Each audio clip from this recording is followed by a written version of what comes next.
Police commissioner sir, Surat શહેર દ્વારા સુરત શહેર વિસ્તારમાં કોઈ પણ પ્રકારની ગુનાહિત પ્રવૃત્તિ થાય તો તે નોંધી કાયદેસરની કાર્યવાહી કરવા સૂચના આપવામાં આવેલ. તે અંતર્ગત ગત રવિવાર તારીખ 17ના રોજ હજીરા પોલીસ સ્ટેશન વિસ્તારમાં આવેલ જૂના ગામમાં ફળિયામાં જે ભાડે આપેલ એક રૂમ હતી તેમાંથી એક ઈસમની મરણ ગયેલ હાલતમાં લાશ મળી આવેલ હતી, જે દ્વારા તાત્કાલિક એડી રજીસ્ટર કરી હજીરા પોલીસ સ્ટેશન દ્વારા આગળની જે પીએમ વગેરે કાર્યવાહી હતી તે કરવામાં આવી. જે દરમિયાન જણાઈ આવેલ કે જે મરણ જનાર ઈસમ શેરાસિંહ હરભજનસિંહ રહેવાસી રૂમ નંબર 1 ભાવેશભાઈ પટેલની રૂમમાં ડેરી ફળ્યું તે મરણ જનાર ઈસમ છે અને તેમની સાથે તેઓના વતન પંજાબ ગુરદાસપુરથી અન્ય 2 ઈસમો પણ એ જ રૂમમાં રહેતા હતા અને તેઓની શોધખોળ કરતા મળી ના આવેલ. પોલીસને શંકા ગયેલ અને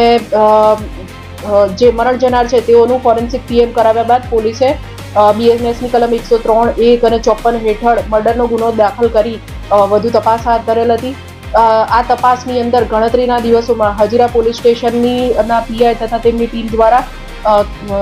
હ્યુમન ઇન્ટેલિજન્સ અને ટેકનિકલ સર્વેલન્સની આરોપીઓને શોધી કાઢવામાં આવેલ છે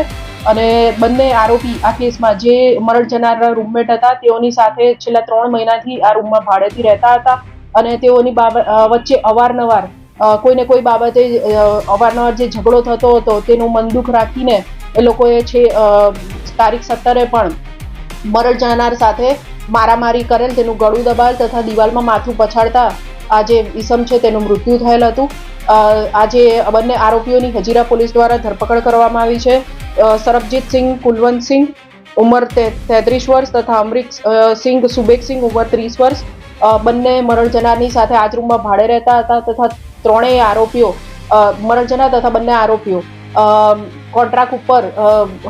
હજીરા પોલીસ સ્ટેશન વિસ્તારમાં આવેલી કંપનીઓમાં કામ કરતા હતા. આ આરોપીઓની હાલ ધરપકડ કરી ગુનાને લગત વધુ પૂછપરછ હજીરા પોલીસ સ્ટેશન દ્વારામાં કરવામાં આવી રહી છે.